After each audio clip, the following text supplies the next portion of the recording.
Julius Caesar భార్య ఒక కలగంది. ఆ కలలో జూలియస్ సీజర్ రక్తపు మడుగులో పడి ఉన్నట్టు, తన మీద హత్య ప్రయత్నం జరిగినట్టు తనకు కలొచ్చింది. అలా కలొచ్చినప్పుడు జూలియస్ సీజర్తో అనగా తన భర్తతో, అయ్యా మీరు మీటింగ్కి వెళ్తున్నారు కదా, అవును ఈరోజు ప్రాముఖ్యమైనటువంటి మీటింగ్ ఉంది, అధికారులతో మీటింగ్ ఉంది అని రాత్రి నాకు కల వచ్చింది. ఆ కలలో మీరు మీటింగ్కి వెళ్తున్నప్పుడు ప్యాలెస్లో అడుగు పెట్టిన వెంటనే మీ మీద దాడి జరిగింది. మిమ్మల్ని పొడిచి చంపేశారు. రక్తపు మడుగులో మీరు పడి ఉన్నట్లుగా నాకు కలలో కనిపించింది. బహుశా వెళ్ళడం క్షేమం కాదేమో, ఒకసారి ఆలోచించండి. రాణి ఎప్పుడూ కూడా ఇలాంటిది చెప్పలేదు. ఫస్ట్ టైం ఆ విధంగా చెప్పేసరికి జూలియస్ సీజర్ కూడా ఎంతో కొంత కంగు తిన్నాడు. సాధారణంగా ఇలాంటిది ఏదైనా భార్య కావచ్చు, బంధువు కావచ్చు, స్నేహితుడు కావచ్చు, మీకు ఫోన్ చేసి ఎందుకో నాకు ఒక కళ వచ్చింది, అది నాకు పీడకల, మంచి కళ కాదు అని, ఎందుకైనా మంచిది కొంచెం జాగ్రత్తగా ఉండు అని చెబితే మనం జాగ్రత్త పడతాం లేదా? ఖచ్చితంగా జాగ్రత్త పడతాం. అలాగే సరే నీకు నా ప్రాణానికి ముప్పు ఉందని తెలిసినప్పుడు నేనే వెళ్తాను, సరే అయిపోతలే అని చెప్పి అంటున్నప్పుడు జూలియస్ సీజర్కు బహు దగ్గరగాను నమ్మకంగా ఉన్నటువంటి తన సహచరుడు జూలియస్ సీజర్ని చూసి, రాజా అక్కడ అధికారుల పెద్దల మీటింగ్ ఉంది, అందరూ మీకోసం ఎదురు చూస్తున్నారు. ఇప్పుడు రాణి గారికి ఏదో కళ వచ్చిందని, ఆ కళ ఏదో నిజమైపోతుందని, మహారాజు అయినట్టు నువ్వు కళకు భయపడడం ఏమిటి? ఆ కళలో మీ మీద హత్యా ప్రయత్నం జరిగినట్టుగా కనిపించినంత మాత్రాన ఇంత మహాచక్రవర్తివి కదా, మీ మీద దాడిలా జరుగుతుంది, మేమందరం లేవా? రాజా, ఒకవేళ మీరు మహాచక్రవర్తి అయి ఉండి కూడా పెద్దల సమావేశానికి రాకుండా ఆగిపోయిన కారణం ఏమిటంటే రాణిగారు పర్మిషన్ ఇవ్వలేదు అనే మాట బయటికి వెళ్ళింది అనుకోండి, అందరూ మిమ్మల్ని హేళన చేస్తారు. రోమా సామ్రాజ్యానికి చక్రవర్తి జూలియస్ సీజర్ అయినప్పటికీ కూడా రాణి మాట జవదాడడు, రాణి కూర్చోమంటే కూర్చోంటాడు, లేవమంటే లేస్తాడు అన్నట్టుగా వార్త బయటికి వెళ్తే అది మీ పరిపాలనకే ప్రమాదంగా మారుతుంది. అయినా మీ యోగక్షేమాలు కోరేవానిగా, పరిపాలన బాగుండాలని ఆశించేవానిగా నేను చెప్పాల్సింది చెప్పాను రాజా, తుదక మీరే నిర్ణయం తీసుకోండి.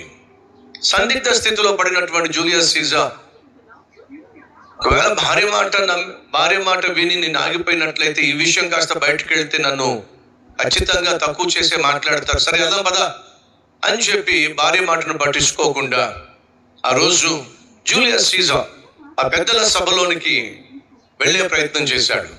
అలా ఆ ప్యాలెస్ లో తాను ప్రవేశించాడో లేదో అమాంతంగా తన మీద దాడి జరిగింది. అమాంతంగా వెనక నుంచి వచ్చి జూలియస్ సీజర్ని పొడిచి చంపేశాడు. దారుణం జరిగింది.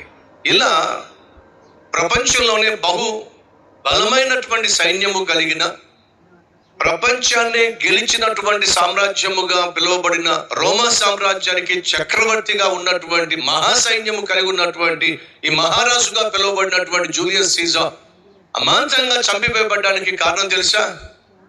ఎవడైతే రాజా మీరు రాణి గారి మాట విని ఒకవేళ మీరు ఆగిపోయినట్లయితే దేశమంతా తెలుస్తుంది, సామ్రాజ్యం అంతా తెలుస్తుంది, పరిపాలించింది ఆయన కానీ ఆయనను పరిపాలించింది రాణి గారు అనే వార్త తెలిస్తే బాగుంటుందని చెప్పాడు. చూసారా, వాడేనండి అసలైన కారకుడు, వాడే నమ్మక ద్రోహి, వాడిని శత్రువులు కొనేశారు. అంత ఎందుకండి, యేసుక్రీస్తుకు 12 మంది శిష్యులు ఉన్నారు. ఆ 12 మంది శిష్యుల్లో యేసును పట్టివ్వడానికి ఎవరిని కొన్నారో చెప్పండి.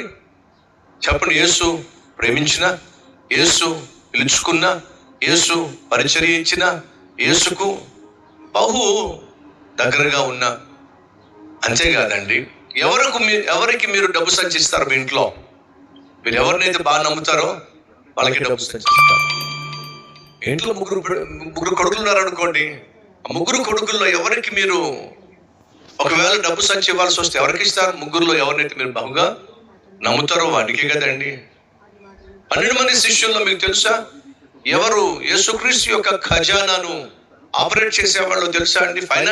ఫైనాన్స్ డిపార్ట్మెంట్ ను చూసుకుంది ఎవరో తెలుసా? యూదా ఇస్కరియోతు. అనగా యేసు యూదాను బహుగా నమ్మాడండి. యేసు యూదాను బహుగా నమ్మాడు కాబట్టే నమ్మక ద్రోహం చేయగలిగాడు.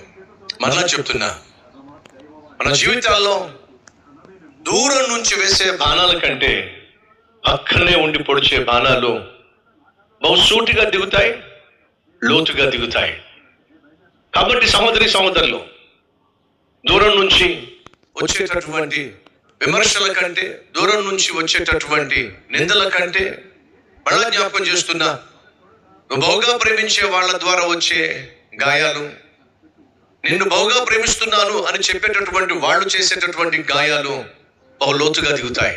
యేసు బహుగా ప్రేమించాడు 12 మంది శిష్యులలో. వారిలో ఒక్కడిని బహుగా నమ్మాడు యూదా ఇస్కరియోతు.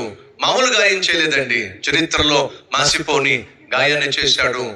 లోకరక్షకుడైన యేసుక్రీస్తునే 30 వెండి నాణేలకు అన్యాయంగా తన నమ్మకాన్ని అమ్మేసి పడేశాడు. ప్రశ్న వేయాలనుకుంటున్నాను, ప్రేమించబడడం గొప్ప అంటారా? నమ్మకం పొందుకోవడం గొప్ప అంటారా? ఏది సులువో చెప్తారా? ఏది కష్టం? ఒక వ్యక్తిని ప్రేమించడం కష్టమా? ఒక వ్యక్తిని నమ్మడం కష్టమా? అర్థమవుతుందా? దేవుడు అందరినీ ప్రేమించాడు, కానీ అందరినీ మాత్రం నమ్మే ప్రసక్తి. నీ జీవితంలో ఏదైనా గొప్ప వ్యక్తిత్వం ఉంది అని అంటే ప్రేమించబడడం కాదో, నమ్మదగిన వ్యక్తిగా జీవించటమే అన్నిటికంటే విలువైన వ్యక్తిత్వం. ఈ విషయాన్ని అస్సలు మర్చిపోకండి.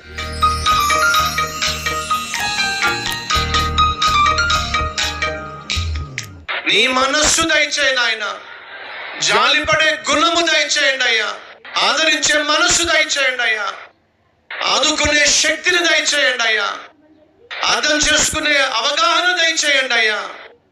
నాయనా, అన్నిటికంటే మిన్న ఒకరు మమ్మలను నమ్మడం అయ్యా. నమ్మక ద్రోహం చేయడానికి వీల్లేదయ్యా. మా జీవితంలో ఎంతో మంది మా జీవితంలో కలుస్తారు, ఎంతో మంది తారసపడతారు, మమ్మల్ని మోసం చేసే వాళ్ళు ఉండొచ్చు, కానీ మేము మాత్రం మోసం చేయడానికి వీల్లేదయ్యా.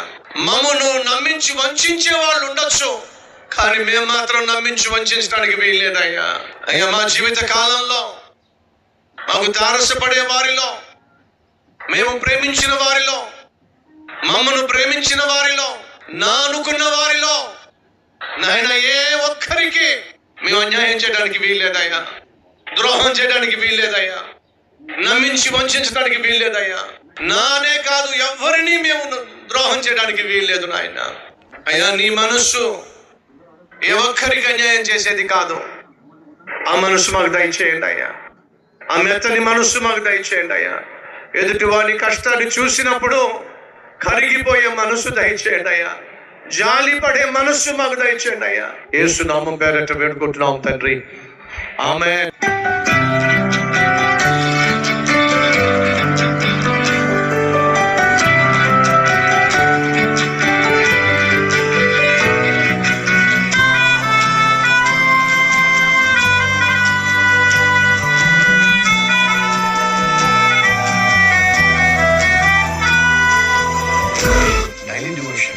ఆశీర్వాదకరంగా ఉంటే 10 మందికి షేర్ చేయండి, లైక్ చేయండి, కామెంట్ పెట్టండి. దేవుడు తోడే